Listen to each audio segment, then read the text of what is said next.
Big Boss Malayalam season 7 live അപ്ഡേറ്റിലേക്ക് പോവാം. അപ്പോൾ ടാസ്കിന്റെ അടുത്ത ഘട്ടം, അതായത് സത്യസന്ധത എന്ന് പറയുന്ന ഒരു സാധനമാണ് ചീട്ടായിട്ട് എടുക്കുന്നത്.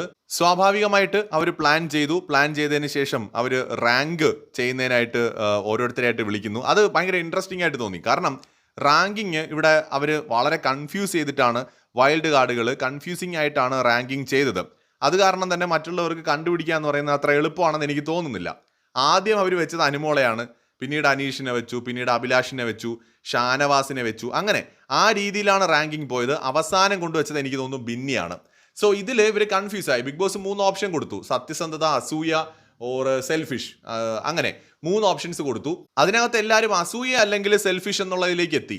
അഭിലാഷ് പറഞ്ഞു, അല്ല, ചിലപ്പോൾ സത്യസന്ധത ആയിരിക്കാം. അവരുടെ കണ്ണിൽ നിന്ന് നിങ്ങൾ ചിന്തിക്കുക. അതായത് ഈ വൈൽഡ് കാർഡുകളുടെ വ്യൂ പോയിന്റിൽ ചിലപ്പോൾ അവർ സത്യസന്ധതയായിരിക്കും ചൂസ് ചെയ്ത്. എല്ലാവരുടെയും ഡൗട്ട് അനുമോള് കഴിഞ്ഞ് അനീഷ് വന്നപ്പോഴാണ്.